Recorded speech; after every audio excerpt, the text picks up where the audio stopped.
Last week I made an ugly painting. Seriously, it was pretty ugly. Don't go watch it. This week, it's pretty good. Let's go. Today, I'll be creating an acrylic painting. There will be ocean waves, a pink sky, a tropical sunset beach, all the good feelings. I'm gonna walk you through the process step by step, tell you all my best tips of the techniques that I'm using as I'm using them. I'll be using a 16 by 20 canvas, the gallery profile, which is a thicker profile. I like those ones. I'm not using one specific reference photo for this. I just took a couple and I'll kind of mishmash everything together. As for art supplies, I'm not using anything crazy, just basic colors, white, blue, red, yellow, the primaries. The one thing that I'm using that's a bit different in order to blend my sky a bit more seamlessly, because acrylic dries super fast, is this open acrylic medium by Golden. It's a slow drying medium that works really well. It's the best that I've ever tried. I add a little bit to my paint. If I added a lot, it would extend the drying time by a lot. I just want a little bit, and it's just enough for me to blend everything before it starts drying.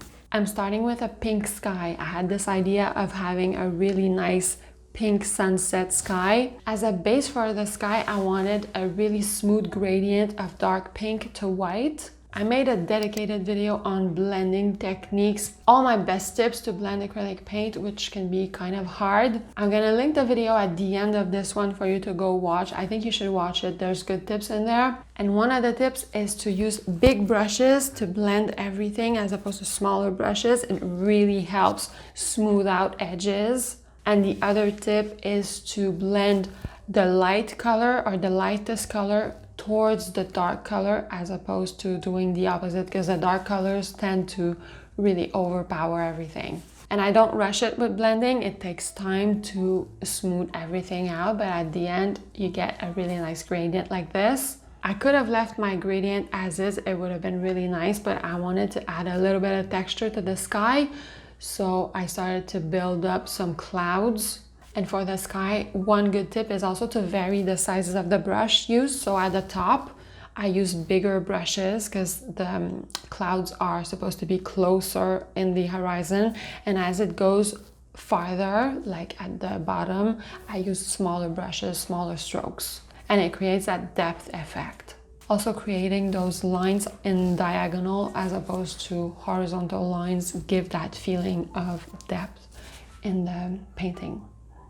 And towards the horizon line, I'm using a few stripes of yellow mixed in with pure white. I'm also using a little bit of very light blue, aqua blue. I'm using the masking tape as a reference for the horizon line because I find that if I don't use it, I slowly bring my horizon line too low as I'm trying to blend my sky. It happens a lot. I'm also using it to have a sharper line, pretty straight as opposed to super wobbly. As far as the ocean goes, the first thing that I'm doing is to block in different shades of blue. It's mostly teal that I'm using, like aqua blue, tropical blue. If you look at reference images, in order to create the waves, it's really stripes of different shades of blue that are really blocked in, overlaid with the rolling waves of white. I'll show you how to do the white after, but the first step is really to do that blue. And it's surprising how contrasty you need things to be. Sometimes the lines are really sharp between a dark blue or a dark green for the ocean compared to a lighter shade. But once I put the white for the rolling waves on top, everything's gonna kind of melt together. Side note, if you want to know what I'm up to during the week, I post on Instagram stories pretty often, and I find it's a good way for me to reach out, ask you questions, and just talk a little bit. If you have an Instagram, please join me. I would love to chat to you there.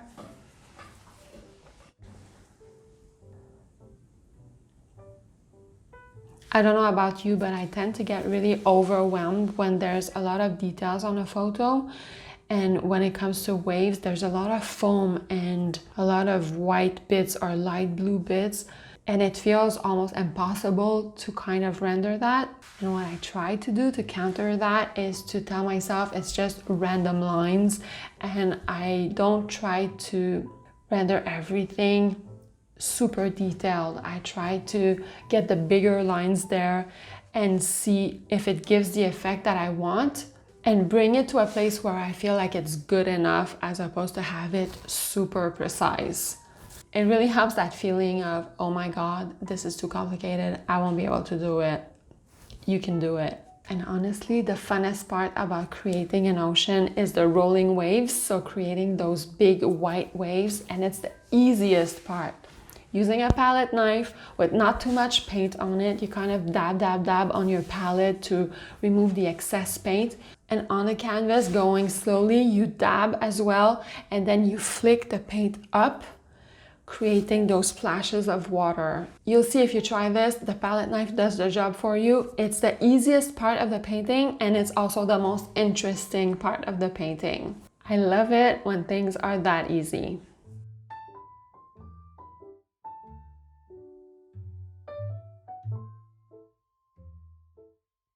I feel like clouds and skies are more difficult. There's a lot of blending, there's a lot of shades that I have to put in to create that depth and realistic clouds. Waves, so easy. And if you feel like in your ocean there's like a problem, you don't know what's happening, but your waves don't really pop, take a photo of your painting and your reference photo, turn everything in black and white and compare them. You'll see that most likely it's a problem of contrast.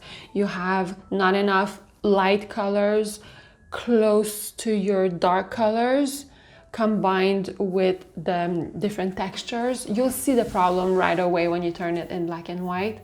It's a great tip and it really works. Another tip that works is to flip the painting upside down. I don't know about you, but at some point I get confused. Things don't really mesh together. I don't know why.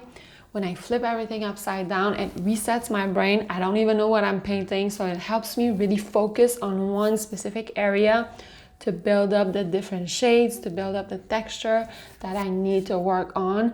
It's easier to see the problem areas. I take my time, I trust the process, and usually when I flip everything back, it looks a lot improved. And as I said, for this painting, I didn't have one specific reference image, so a lot of it had to come from imagination, and I had to kind of improvise. So there was a little bit of back and forth as to where I would put the colors, how the sky was reflected in the water and on the beach.